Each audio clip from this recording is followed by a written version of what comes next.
Networking, I'm not a fan, but enjoy. If you, but don't rely on that too much. Even if you build a network, if you build a company, and don't think that you're on your own at the end of the day. There's like a lot of things in life, I know it's cynical, but you're on your own. You need to have a good idea, and if people are going to give you money, it's because your idea is going to work. You can do it on the merit. And of course, if you have people who can help you, mentor you slightly along the way, it's not a bad thing. But I would spend more time on the business and networking aspect, especially in the early days. I would like to ask you about maintaining these relations that you already gained. That it's somehow it happened by networking, I guess, that you found like some partners. So is it important to maintain those relations? We didn't find our partners through networking. No. No, so we surprising because usually like when companies are starting their. Well, the guys met at university. So suppose it's a student network, but they were just in so they started at university together. I met my husband because he was my customer, so it's a bit naughty, but he was a very good customer. But so when I was working for Scion, he was my distributor in Holland. But I can't say, and all the customers I had, you just go and show you. I don't know. I don't think that. Again, for me and not also for the guys, networking has not been such a big. I mean, there's people you meet along the side in companies that you know. Of course, you have, but I never encourage active networking. So it was not. In our case, it wasn't. It wasn't the case. Sorry. Wrong answer. Yeah, it's a bit hard for us because. Yeah, carry on. That's networking and how. Like. Go with the. Improvise. Talk about sales, probably, which I think you work in sales and marketing. Yeah, sales, my. I guess most of the question, if you substitute the word network with sales, probably goes similar. Maybe they can help. But if you want to sell it, you identify who your customers are. So you just go. In our case, it's like taking your briefcase and knocking on the door of Dixon and Halfords and MediaMarkt and all those companies, Fnac and Euronics. I'm trying to see El Corte Inglés. I don't know which countries. And, you just. That's what you do, and you go meet the buyers, and you build a relationship, but with the buyers.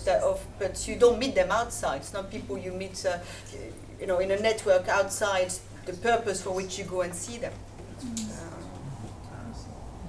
Do you feel that being a woman has helped you the ability to sell your product? No, I told you my husband was my customer. No, actually. You think I slept my way to the top? Is that what you imply? No, I told you he came afterwards. No, actually it doesn't. But I think you don't. You in work people forget about gender after a while. I think it's. Often I hear about the glass ceiling and all of that, and I only realized it was a problem when I started to deepen myself into this and realizing that very few women make it to the top. But from my own experience, it was never an issue. But I've been lucky when I work at Scion. I did international sales, and I traveled all over the world on my own and built up distribution, again with no network. I just went to Eastern Europe and appointed distributors, people who come and see us, you select them, you go and meet them. So no, I thought being a woman is not it's not a problem. On the contrary, today, because of a lot of positive discrimination, because we need more women, and we need more women not because we need more women, but because one, it's 50% of the talent pool, and it would be a tremendous waste not to use women, and secondly, because it is proven, I see it every day, that you need a mix. Both men and women in an organization, we look at the world differently, and it works better. And it's a real shame when I see that women don't make it to. So at 20, that's 50-50. At 30, we've already lost about 20%. And in executive position in Europe, it's only 8% of women make it to the executive suite in Europe. Supervisory board is about 20%, but the same group that sits on all the boards, so it's not really a reflection. So bigger women is not a disadvantage. I'm in a world of mainly men, And that's okay. Again, you forget after a while. They forget and you forget. That's not a problem. But I would really encourage women to push themselves and try to go right to the top, especially in Europe. I think in Asia you're doing better, but I think in Europe it's still an issue. I would like to ask about the journalist, because you mentioned earlier that you had to like take a journalist and showed him how your application works and everything. So somehow it's like maybe not exactly as networking, But that's PR. That's what you call PR. Yeah, but how to say? What I meant was that you had to. Okay, let me explain. Yeah. So when you go PR is you go and see a journalist and you want him to write an article. Now I've created a network in Holland. It's called Women Corporate Director. It's a network that started in the US, and that's a network now that's got a lot of chapters. And we are together, women in C-suite and supervisory board. That's a network. So it's transversal. So I don't meet them because of my job. I meet them for something outside. We create a network because we want to have exchange ideas on business. Through that, potentially could come business contacts. Oh, I know this woman, and she sits on the board of Michelin, and they have a telematics company, or JC&Co, and we talk, and then we realize we can do things in common. Okay, so through your network you talk, but the network starts about something else, or you have a CEO network, all the CEO meet and exchange ideas. That's one thing. When you go and meet a journalist, you target him. You want to meet him because you want him to write an article, and that's a different thing. So joining a network, like you're going to create probably a network, and hopefully you stay in contact, and later on you might pull on each other. So do you remember we met in Brussels, and you got a company that does this, can you help me? I need some help with that. So that's a different thing than going to a journalist or to a customer. So network is really an organized, it's something that's more horizontal, where you get people along with certain idea, and then you can tap on their knowledge. But it's again early on in the process. I'm not sure it's that useful because everybody's very busy with their own things. Maybe did you had that situation that somebody wanted to contact with you because they wanted to make a network with you? Yeah, so I'm not on LinkedIn, for example, but I get a lot of invitation all the time. So there's a lot of people who want to be in contact with us, and I don't do that because you also, the same way, and it's also in my nature. I don't like asking people things, okay? So I'm just the way I am. I don't like to leverage my network. I like to do things myself, with the competence that we have in the company, so I don't tend to use that very much. And the other way around, I don't mind being asked, and sometimes I do things like coming today. I think I enjoy that. It's nice to share that experience, but it's always annoying when people always want something out of you as well. At some point, it can be a bit tiring. It doesn't happen very often, by the way, to be honest. Just once a year. Huh? School is just once a year. No, but it's and we met. That's a networking No, thing. that's So we met through this European community, and then we chat at the end, and then you say. So that's a typical network. You say, well, can you come? And then I say yes. Yeah. So he's a good networker. Yeah, sure. Just of course, as a woman, your mother, how did you work-life balance? How did you manage that? Well, you do. I mean, the thing is, yeah. How did I do that? Well, and I didn't take any maternity leave. I had a crash around the corner, which was also for KLM hair hostesses, so I was open a lot. And so, especially when the business was small, I was the only one doing the commercial work. There was no much substitute. And then when I moved to the UK, I found a school. So I never had an au pair, and I never had anybody living in, but I had someone to help with cooking and cleaning and everything. I'm not so good at that. And when I had very early flight and everything, she would come at 4 o'clock in the morning if needed, that sort of stuff. But basically, I put the kids through school, and the other thing is it was the company and the kids. So there was not much room for social life or anything like that. You need to make your choices, I think. But I never felt, you need to look at yourself. For me, there was no option. I enjoyed what I was doing tremendously, and now that I'm about to leave home, I'm really happy in a way because that's I do something I love, and I didn't fall off the ladder, and I've managed to meet amazing people and have a crazy, amazing life. My boys I'm very close to, so we're very close. We are very, and I spent a lot of time with them. We used to take them everywhere with us, including to. I remember celebrating our 10 million product in China, and there was, thank you for your business, thank you for your business. Everybody there, and the 2 small toddlers with us. So you tend to blur the two a little bit, but it's a bit of a family adventure as well when you're an entrepreneur. I think they understand that. I think they're proud of what I do, and they're not. They have a lot of drive themselves. They're interested in products. One is studying engineering and physics in Canada, and so it works. But it's hard work. You need to be extremely well organized, very well organized, and But look, in a lot of cultures, women work. My mom's always worked, and I think that's it's kind of normal as well, and I think for women as well, they don't underestimate the financial independence part of it. It's we live in lives that are very unpredictable, and being able to have your own salary and your own independence is not it's not a bad thing. It makes you right. It makes you make the right choices, and that's so. On a lot of counts, I think working for women is a good thing. And you find an employer that we're good to women if the child is sick or whatever. You give a flexibility and. People can work from home as well. I never worry about women because they always, even they stay at home, they work twice as much. It's not an issue. I think that's. But I'm really petrified when they have children. I say you're going to come back and you're going to come back, and most of them do. So, and nobody regrets it. I don't think. I think that at the end of the day, it's you can do. I'm a great believer. You can do both. But then you less time with the girls, I suppose. But hey, that's.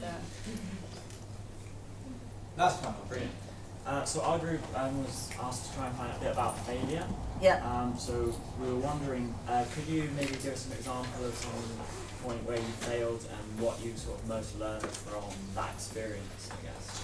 Yeah, I think, of course, it's being as an entrepreneur, you have moments where it goes up and down. I think in the year, so we were motoring ahead. So with software, in 2000 we start working with the first companies. You may remember them, Ericsson and Nokia. They were doing telephones, yeah. So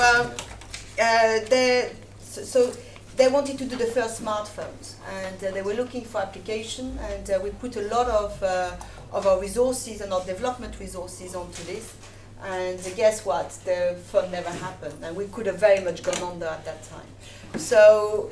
And that was a moment we started looking for venture capital as well, because we had to lay people off, and it was awful. So you learn. I think as an entrepreneur, you're judged more how you react when you're down is how you're going when you're up. I think that's you need a lot of resilience to deal with failure and to deal with the downturn, and you need to dust yourself down and still keep track of where you want to go. And I think that's resilience is very testing. It was a very stressful moment, and but you need to if you can come out of it, you come stronger. Yeah.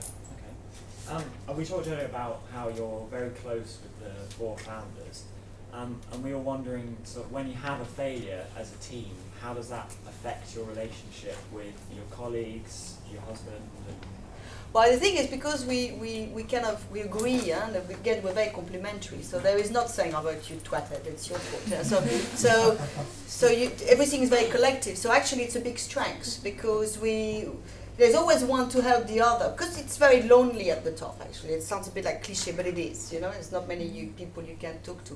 Having a strong group at the top means that we can actually rely on each other and go for that beer and say, "Okay, what do we do now?" And then you take a deep breath and then you analyze where you're going to go. So it's where you pull your strengths. There's always one out of the 4 that will pull the other ones up. So it's good and not bad. It's never been a reason for conflict, but always a source of comfort. Okay, so that you don't find there's a strain between boys No, sometimes? there's never been. No. Do you find that there are any sort of particular areas of the business, so when you have a failure, do you find that it's usually attributed to a communication breakdown, or what kind of classic things do you see as? Not big failures. Okay. There's little failures. The Yeah. project that doesn't work could be communication breakdown. That happens. But for the big failures, those are strategic choices that are wrong. So Okay. you decided to go one direction and it doesn't work, or you decided to organize yourself that way and it doesn't work. So you need to have you need to realize it early, and so if you start working on something, don't pull a dead horse. If it's not working, it's just not working. Cut your losses and move on. I think it's you need to recognize early on, because as an entrepreneur you will try things. Some will work and some won't. A good example is a couple of years ago we incubated a company doing taxi products. So we spent quite a lot of money and resources. We created a special group. We put them separately, and they developed a fantastic product. But we could not get the business model to work. And we invested quite a bit on marketing and brochure, and at some point we said, okay, it's just not going to work, cut it. And even though you made the investment, we could not just make the number add up. So that's what you do. So don't, early on in the process, have a look, question it, and if it doesn't work, just cut it and go to the next thing. So when you're sort of deciding that, how do you, does it have to be like financially not available? Yeah, normally that's what it is. So either the product will never work, so there's products will never make it to market. There's quite a few products that we've made where you think, or it's not the right time. And you think, well, we've got a product, but we're too busy doing this and it's going to disturb us too much, or we can't make the business model work. So there could be, you have a lot of failures. I mean, you're a bit young to remember iMode, but you have a lot of WAP. You have a lot of hype technology, so never made it because, or went to market, but they were just too early or too late.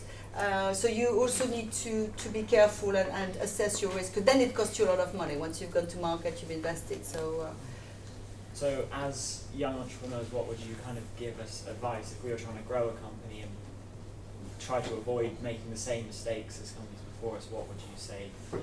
Well, if you can grow what you're doing, you're on the right path. But if you can't see, you've tried and your model doesn't work, then you can tweak it. But at some point, if it doesn't work, it just doesn't work. So don't drag it, move on. Again, it's about selecting the right ideas, get a proof of concept, making sure that you get, very early on, get signed that what your ideas are working. I do this at the moment with my new watches, it's the same thing. So, I mean, it's like setting up a new company again. So, what's the sellout per week, per store, and then you try things in a store, is this working, that working? Be very close to your numbers. It's always, at the end of the day, unfortunately, it's always a question of numbers. It needs to come more out than you put in. So, and get your dashboards, to be clear. Again, for us, it's number of, can I see that number of watches going up per week per store? So are people buying more? Do they like the product? Social media, what's the review? What's on the blogs? Are people happy? I'm not happy. What can I do? What can I change? So you need to have your antennas out, and you've got so many means now, especially with social media, with reviews, to look at products. If you're an internet product, the same thing. So monitor that very carefully at the beginning. Do you find like, if you start getting bad reviews, does that really kill a product? How do you kind of... No, you can come back. It hurts a lot, and you can come back if you show you've listened. So first of all, you need to be able to, and we have this. We have a very funny situation where our products are getting very good reviews in Europe and very bad reviews in the US.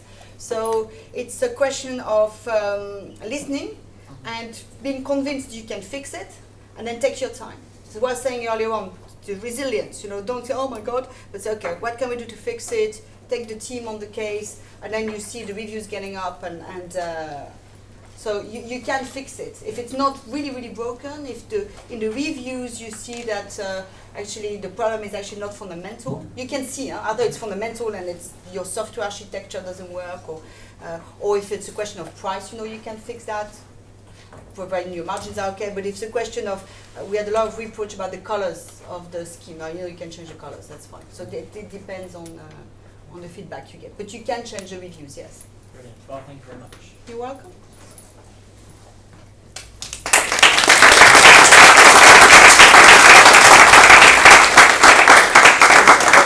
Get some more. Okay.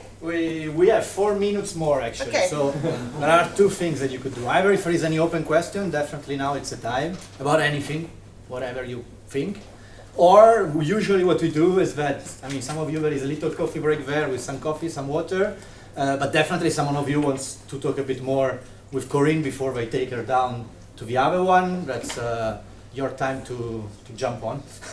So if there is any open question now, or something please. So how do you find customer insights for new products? Where do you put your antennas to grab that information that then feeds your idea process and all of the research and development? Yeah, there's a lot of areas that comes from. So you look, for example, we wanted to go into running. So you need to kind of have a bit of an area you want to go into, and then you look at what people like. So that's for the sports product. What are they happy about? What they're not happy about? What are they saying on the blog? So you've got all that information today that you can data mine that. We're looking at 2 new products we're going to launch next year, which I can't talk to you about, but we're doing just that. So you scan the web, you have a look what people satisfied with or not. So there is a lot of info. I prefer that than buying surveys. You can also buy these ABI research stuff. I'm not a big fan of that. I think that if you just look at, there's so much information today that it's easy in a way to get a sentiment about what makes people stick or happy. And then you try to see whether you can fix it. And then you need some sort of uniqueness. So my example of the sports watches, our runner watch and our multi-sports watch are much easier to use and more performance than the other products on the market. But really, what put us on the map was we were the first to launch with cardiofrequence, so the heart rate monitor inbuilt in the watch. And that was completely new, which means when you run, you don't need a strap anymore. So you also need to have something that's really innovating and that's really going to set you aside of competition. Then you can try out as well. Huh? We do a lot of trying with concept tryout. There's a product we want to release just to measure traffic information, and you get beta testers, and then you get back. And then at some point you say, yeah, now it's ready. Technology is ready, the product is doing what it says, and then you launch. But you always take a risk. Huh? You don't know. Do you think it's possible for small tech startup to break into the technology market as it is now? Because like you've got so much R&D revenue, money going on R&D. Can small companies still break in, or is it too saturated? I think it never is. I make a parallel often with the food market. Look at, you got Procter & Gamble, Unilever on one side, and all Danone and all the others. And some people like Innocent came out with a drink and they managed to get it, or Saturn and Augustin in France. You need just to have something that's different. And I think consumer also change a lot. So I think it is possible. You need to have something that makes a difference. You need to differentiate yourself. But I think, in a way you have more opportunities today as well to make success. You have more information, potentially access to capital, so Kickstarter as well, to make your ideas well known. If your ideas make sense and your product makes sense, then I think you have a chance. Yes, I think that's. But the thing is not to be too naive, is to make sure that and get your proof of concept at the beginning. But you have companies every day that come out, and nobody necessarily needs to be the next Google either. I mean, you can have nice. The next big area is home automation. Big companies will make it there. I think that's the next big area. So you have quite a few startups going there. But I was looking yesterday at the travel world. Super saturated, you would think. And then this Dutch company called Travelbird, they're growing at 400% at the moment. It's the right concept at the right time. That's the beauty of the world we live in. Actually, it is possible. It's not easy, but it's possible. May I? So you have mentioned that the 4 founders are good friends. So from the human resources section, how do you deal with the situation if you have different decision or different idea, like which production you should focus on for the market, the promotion? I think, we've been working with each other, we know each other like the back of our hands, so we know each other so well. And because we've kind of grown together, it's talking about 4 people who've been working together for more than 25 years. So it's not very often that we disagree. We can have difference of opinion, but because of the respect we have for each other, we will listen, and we've never worked in a conflictual situation. Because I have my own business with my good friend. So actually, sometimes we have some different ideas, so we argued about this kind of case. At the beginning, it happens a lot. Thanks. Especially with so at the beginning I was with one of the developer and we would argue quite often. But he respected what I said on the commercial side, and I respected what he said on the technical side. I think the key is not to have overlapping skills, so that your skill sets are very complementary, and you earn each other's respect for your skill set. So she will say, okay, you know better there, I'll trust you, I'll follow you, and you the other way. After a very heated debate, but at least there is respect. And that's very difficult to find, I agree, it's not easy. I have a question about social media. Do you think it's important now to put everything online in Facebook, Twitter, or all those? I don't think you have a choice. I mean, it's the world is online. I mean, it's for the brand. The brand are not prepared to what's happening online. Well, it's very easy for your brand, for someone to pick up on something, and it goes around the world in a nanosecond. So absolutely. I mean, everything is going online. Marketing is going online. So yes, it's a key thing. Yeah, we also checked that your page on Facebook is in different languages. I checked, I'm from Poland, and it's in Polish. Yeah. But if somebody checked with another language, it was in another language. Yeah. I think it's really. You have to, and we're not as we can get better, but you need. We have Twitter account in every languages, Facebook pages, or shop or website. I think it's and monitoring that as well. During the World Cup, for example, Pele got stuck in traffic. Okay, so within 2 minutes we issued TomTom marked Pele 0. If Pele had used TomTom traffic, he would not have missed the match. And then we got our Twitter follow-up. It was retweeted I don't know how many times. Twitter even called us, so what did you do? And our Facebook page was liked. Things are left online. I mean, your generation especially, you know that. It's kind of, so you can't, as a brand today, and the big question we ask ourselves now is the shoppers of 2020. How will people shop in 5 years' time? Will they still go to retail? Will the pure players be the winners, or will the brands be the winner? And how will you be shopping? And I think those are very interesting things. And there is also a lot of opportunities there for new business. In understanding that type of consumer behavior, because it's all about consumer behavior. It's all about anticipating what people will need and want to. If you do that, then you will build very successful businesses. And as a great entrepreneur, I think maybe you will experience a lot of ups and downs. And how do you face it? And is there any method to adjust your mood and to encourage yourself to just go on? I think that's what I said. You are, when you build a company, it's like your baby, and if your child is sick, you don't let him there. You kind of do everything to make it better. And it's a company, in your company, it's a bit the same. So you're motivated by the well-being of the enterprise. You have a great sense of responsibility for the people who work for you. It's when it's your own company, everything comes very emotional in a way as well. So you need to keep that line between, the business, especially when you're listed and where you're going. But we always look long term. So you always think when things are down, you always fight to put it back right and to put it back healthy. And I think the same way as you would do with someone that's dear to you, same thing. So that's where you get your motivation. You want it to do well, you want to grow, you want to be successful. Well, madam, as you mentioned, you just said that women hold key positions in an enterprise, and you told us about the relationship between your family and your career. So I just wonder, what is the biggest difficulty for a woman to run a company or to be a leader?